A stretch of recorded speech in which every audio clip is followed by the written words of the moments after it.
आपको इतना डर लग रहा है भजनलाल जी, तो वेट किस बात का कर रहे हैं? हमें क्रेडिट देना नहीं चाहते तो कल से आप अपने एक मंत्रियों के विधायकों की एक कमेटी बनाओ, वापस मीटिंग बुलाओ और उनसे अलग सुनवाई करें अभ्यर्थी की, और उसके बाद घोषणा कर दो। बीजेपी को क्रेडिट दे दो, हमें क्या करना है? बच्चों को क्यों तकलीफ दे रहे हो? क्यों राजस्थान का भविष्य बर्बाद कर रहे हो और क्यों बद्दुआएं ले रहे हो? अगर एक बार इनकी बद्दुआ लग गई तो पहले जो काम करते थे वहीं वापिस चले जाओगे। इस बात का आपको ध्यान रखना। भजनलाल जी, मेरी चुनौती है आपको, जिस तरह जोगाराम पटेल जो न्याय मंत्री है, जिसकी पोती आरपीएससी बंद करो, भजनलाल सरकार होश में आओ, होश में आके काम करो, नौजवानों को न्याय दो, जय जवान जय किसान। सबसे पहले तो मैं आपको धन्यवाद दूंगा। इस तपती धूप के अंदर कब मई का महीना निकल गया, कब अप्रैल निकल गया और जून की शुरुआत हो गई, और मुझे लग रहा है कि इस बार आप गर्मी को भी थका दोगे। ये राजस्थान के जवानों ने तय कर लिया। मैं समस्त एसआई भर्ती अभ्यर्थी, आरएएस और दूसरी परीक्षा को अभ्यर्थी जिनको बार बार पेपर लीक की वजह से संघर्ष करना पड़ रहा, वो मेहनती नौजवान, मेहनती किसान के बेटे जो अपने हक की लड़ाई लड़ने के लिए शहीद स्मारक पर बैठे हुए। आपने जो आक्रोश रैली के अंदर अपना प्रदर्शन किया, उससे देश की सियासत के अंदर भूचाल आ गया।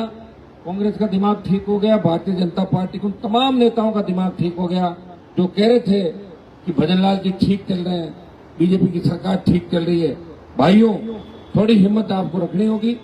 और लंबा, मैं भी नहीं चाहता कि आंदोलन लंबा चले और आपको इस तरह रोज बैठना पड़े।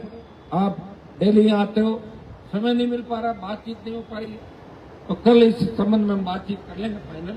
उसके बाद अपने धरने का रूप क्या होगा, अगला आंदोलन क्या होगा, किस तरीके का होगा।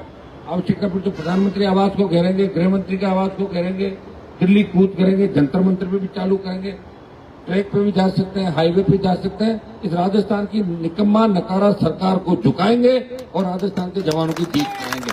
इतना ही मैं आपका आश्वस्त करता हूँ। उस दिन जिस तरह आपने धैर्य के साथ प्रदेश के कोने कोने से, रेतीले धोरों से लेकर चंबल के बीच, हर जिले का नौजवान, किसान का बेटा, हर जाति के नौजवानों ने यहाँ आके ताकत दी और आपने अपना आक्रोश व्यक्त किया कि नौजवानों के अंदर भारी आक्रोश है, इस व्यवस्था को बदलना चाहते हैं। कि भ्रष्टाचार की बैंड जिस तरह राजस्थान चढ़ गया, अपराधियों की ऐशगाह बन गया, जिस तरह गुंडे मवाली आए दिन घटनाएं करें, महिला उत्पीड़न में 1 नंबर आ गया राजस्थान का, तो राजस्थान के माथे में जिस तरह पेपर लीक का कलंक लगा और नकल वाला राज्य बोलने लगे, राजस्थान कौन सा जहाँ नकल होती है या पेपर आउट होते हैं। तो भाइयों, इसके माथे का कलंक मिटाने का अगर काम किया तो राजस्थान के किसान के बेटों ने किया। मैं आपको धन्यवाद देता हूँ। लड़ाई लंबी हो सकती है लेकिन जीत आपकी निश्चित है, इसमें कोई दो राय नहीं। भर्ती विरोध होगी, 18-21 की जो कॉपी उसको भी हम लाएंगे बाहर। आरपीएससी की नई संरचना यूपीएससी की तर्ज पे करे और नौजवानों के जितने भी पद खाली है वो कैलेंडर जारी करे सरकार और 4 लाख खाली पद भरे। सरकार कहती बजट के अंदर हम इतने रोजगार देंगे और नरेगा का रोजगार भी गिन लेते हैं, नरेगा की उसके हमने रोजगार किया। परमानेंट कितनी नौकरी लगा, संविदा कर्मियों के जितने भी मामले पूछ ले, हमारी पिटाई भर्ती से लेकर जीती भी भर्तियां थी, जिन जिनमें गबन हुआ, घोटाले हुए, जो कटघरे के अंदर हुई भर्तियां, दूसरे जो नेता बड़े मगरमच्छ के रूप में आ रहे हैं और सरकार कह रही बड़े मगरमच्छों को पकड़ेंगे। एक आध मामले की सीबीआई जांच भी करनी चाहिए। आप रीट लेवल फर्स्ट उसकी जांच सीबीआई से करानी चाहिए, ताकि कांग्रेस के वो नेता जो बड़े बड़े भाषण दे रहे खड़े होके उन तक, उनके गिरबान तक हाथ पहुंचे, कानून का पंजा वहां तक जाए। ये कब जाएगा? जब सीबीआई जांच होगी। एसओजी ये जांच नहीं कर सकती। आपके रोज आप देख रहे हो किस तरीके से गड़े मुर्दे उखाड़ रहे हैं, लेकिन जो काम करना है वो सरकारें नहीं की। दोनों पार्टियां मिली हुई राजस्थान के अंदर ये कतई नहीं चाहती कि नया दल राजस्थान के अंदर सर्वाइव करे, नया दल आगे बढ़े।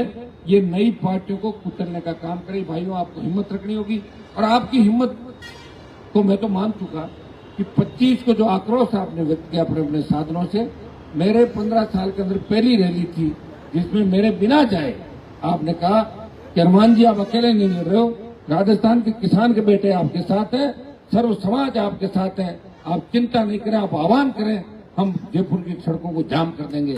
वो तो अच्छा रहा कि भजनलाल के घर की तरफ कुछ नहीं किया, और भजनलाल दिल्ली चले गए थे पहले ही। उस दिन मंत्री भी नहीं थे यहाँ पे, एक भी मंत्री नहीं मिला। लॉ एंड ऑर्डर नहीं बिगड़ा, आपने मेरा कहना माना। कोशिश में सरकार से ये डिमांड कर रहा हूँ, सरकार के अंदर बैठे मंत्रियों से, जो एसआई भर्ती निरस्त करने, आरपीसी पुनर्गठन, तमाम मुद्दों को लेकर कांग्रेस को हरा के भाजपा सत्ता के अंदर आई। नौजवानों ने आज फिर से ज्यादा भरोसा भाजपा का किया, लेकिन अब ठगा महसूस कर रहा राजस्थान का। लोकसभा के अंदर भी चाहे रीट का मामला हो, पेपर लीक के मामले हो, चाहे एसआई भर्ती का मामला हो, शासन चुनाव कराने का मामला हो, हमेशा मैंने आपकी हर आवाज को दिल्ली पार्लियामेंट के अंदर उठाया। हर जाति की आवाज को, जहां भी चीज के साथ अन्याय हुआ, लोकसभा के अंदर उठाया। राजस्थान को विशेष राज्य का दर्जा देने की बात करी, खेत खेत सिंचाई का पानी मिले, रोजगार मिले राजस्थान के अंदर, हमारा राजस्थान कैसे आगे बढ़े और राजस्थान का सम्मान कैसे हो। आपका भाई आपके लिए हमेशा लड़ता है। वो लोकसभा के अंदर एक एक 2-2 मिनट मांगते हुए दिखता है आपके लिए, 1 मिनट और दो, 2 मिनट और दो, क्योंकि समय बहुत कम मिलता है। ये तो मेरी अलग पार्टी है, जो टाइम मिल जाता है, तो कांग्रेस बीजेपी के अंदर बैठे लोग तो टाइम ही नहीं निकाल पाते। आपने देखा होगा तमाम वर्गों के हमेशा मैंने आवाज उठाई, और क्योंकि जवानों के संघर्ष से, छात्र संघ से निकलकर मैं यहाँ तक पहुंचा हूँ। आपकी प्रत्येक नौजवान की पीड़ा में समझ सकता हूँ। जयपुर में किस तरह आप रह रहे हो, किस तरह पीजी में रहते हो, किस तरह फ्लैट लेकर रहते हो, और फिर लाइब्रेरी के अंदर पढ़ते हो, पूरी जिंदगी पढ़ाने में खपा देते हो, और उसके बाद पेपर लीक हो जाते हैं। तब आप पे क्या बीतती होगी, जब किसान की करोड़ की या 50 लाख की फसल खेत के अंदर ले रहे हो और अचानक से फसल नष्ट हो जाए या आग लग जाए या कोई दूसरा, उस किसान पे क्या बीतती होगी, वही इस जवान पे बीत रही है। आखिर हम क्या करें?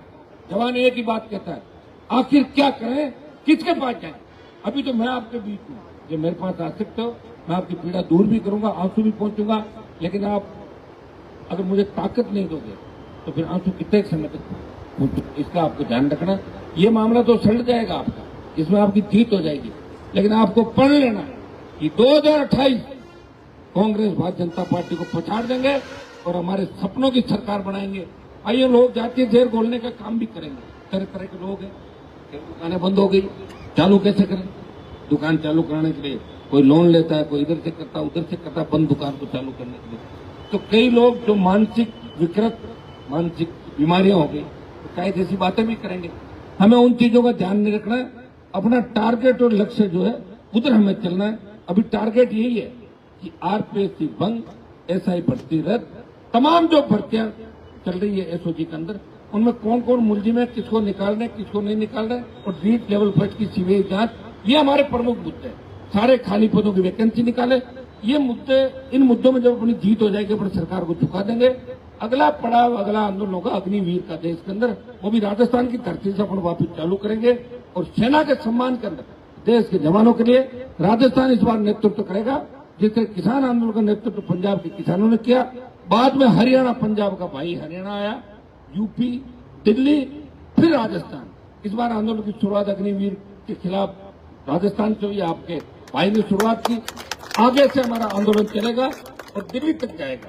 आवश्यकता पर तो प्रधानमंत्री आवास को घेरेंगे, जहां तक हम कर सकते हैं दिल्ली के अंदर ताकत दिखाएंगे, देश के नौजवान मिलके, और राजस्थान की सत्ता पे कब्जा करेंगे। रोने से कोई राज नहीं देगा, राज्य के लिए संघर्ष लड़ना पड़ता है।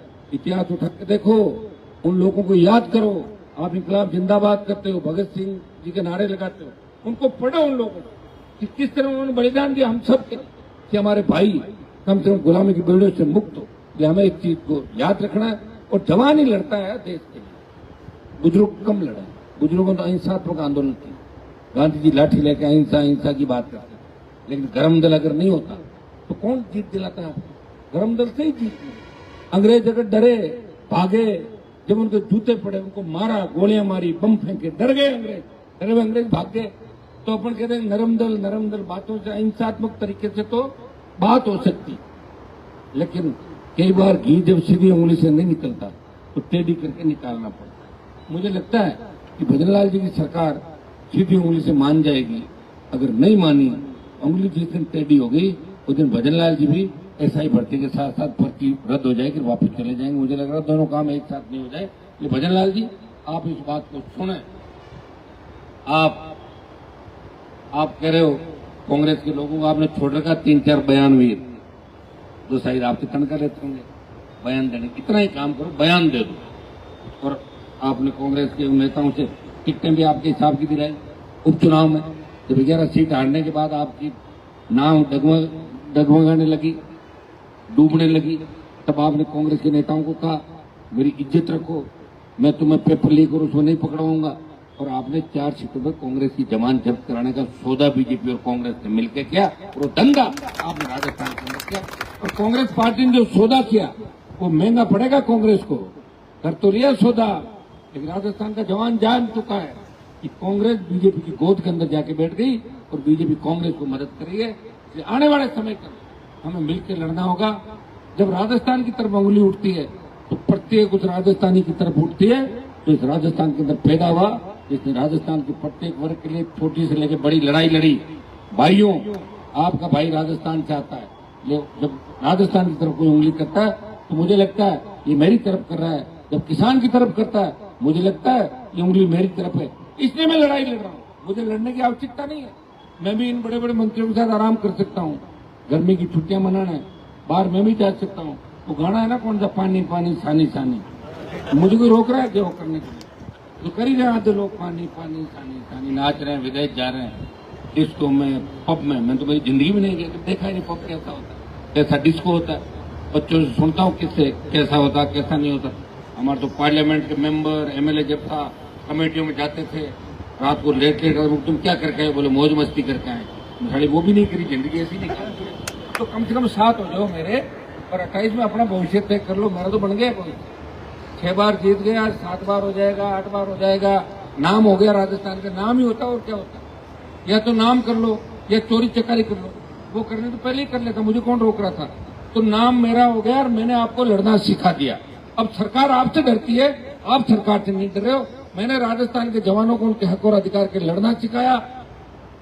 डीजी से लेके कमिश्नर से लेके तमाम वो बड़े अधिकारी जब चाहे सड़क पे आपके बीच आए और बात आपके सामने रखे। एक जमाना था जब हेड कांस्टेबल ज्ञापन लेना आता था, क्या होना आता था, हेड कांस्टेबल 4 दिन ज्ञापन देते। अब जमाना सरकार आ रही, आ जाओ। तो इस दिन अपने मंत्रियों को नहीं बुलाएंगे, 5-6 मंत्री एक साथ आ जाते वहां मानसरोवर करने। मैंने कहा हमारे तो यही ठीक है, सरकार तक बात पहुंच जाए। मदन लाल जी हर 15-15 मिनट परेशान हो रहे, जिस काम के लिए गए दिल्ली वो काम भूल गए, रैली की याद करना। अरे बताओ रैली में कितनी भीड़ हुई, कुछ तो नहीं कर रहे। तो जब आपको इतना डर लग रहा है भजन लाल जी, तो वेट किस बात का कर रहे? हमें क्रेडिट देना नहीं चाहते तो कल से आप अपने एक मंत्रियों के विधायकों की एक कमेटी बनाओ, वापस मीटिंग बुलाओ और उनसे अलग सुनवाई करा लो अभ्यर्थी की, और उसके बाद घोषणा कर दो। बीजेपी को क्रेडिट दे दो, हमें क्या करना है? बच्चों को क्यों तकलीफ दे रहे हो? क्यों राजस्थान का भविष्य बर्बाद कर रहे हो? और क्यों बद्दुआएं ले रहे हो? अगर एक बार इनकी बद्दुआ लग गई तो पहले जो काम करते थे वहीं वापस चले जाओगे। इस बात का आपको ध्यान रखना। भजनलाल जी, मेरी चुनौती है आपको, जिस तरह जोगाराम पटेल जो न्याय मंत्री है, जिसकी पोती नकल करती हुई पकड़ी जाती है और आपकी सरकार के बयान नहीं आता, इससे बड़ा कोई दुर्भाग्य नहीं। जिंदा मक्खी निकल रहे और कांग्रेस में जिंदा मक्खी निकल रही है। एक भी कांग्रेसी का बयान नहीं आया। इसका आप देख सकते हो कि कांग्रेस और बीजेपी किस तरह मिले हुए, दूसरे दल किस तरह सरेंडर हो गए बीजेपी के सामने और कांग्रेस के सामने। एकमात्र राष्ट्रीय लोकतांत्रिक पार्टी इस राजस्थान के जवान, किसान और सम्मान की लड़ाई लड़ रही है और आखिरी दम तक लड़ाई लड़ेगी। हम जो आंदोलन का अगला स्वरूप तय करेंगे उसके बाद आपको मजा भी आने लग जाएगा धीरे धीरे। जब ठीक है, अभी आप सोच रहे होंगे 1 महीना जून में बैठा रहना पड़ेगा, यही सोच रहे हो ना? अभी तो यही सोच रहे हो, करना ही है खाली। आपको पता थोड़ी अगला क्या कराएंगे। अब जो यार रोज आओ 6 बजे 5 बजे आ जाओ, फिर 8-9 बजे वापस चल दो, ऐसे तो सरकार ही नहीं जगेगी। तो सरकार को जगाने के लिए दूसरे अपने पास 50 रास्ते हैं, उन रास्तों की बात हम करके और इस आंदोलन को नया स्वरूप देंगे। आपको बहुत बहुत धन्यवाद। इसी तरह आप संघर्ष करते रहे। इतिहास तो आपने बना दिया सही किस बारे। वैसे आंदोलन ये चला होगा, लंबा आंदोलन चल गए, 2-5 लोग बैठे रहेंगे लंबे समय तक, लेकिन इतना बड़ा आंदोलन जिसमें आपका भाई एक सांसद लगातार बैठा है, हर दिन एक भी दिन मिस नहीं किया जिसने। पहला आंदोलन आपका हो गया एसआई भर्ती और आरपीएस के पुनर्गठन। ये आपको बधाई। फिर सब मिलकर लड़ेंगे। बहुत बहुत आपको धन्यवाद। जय हिंद।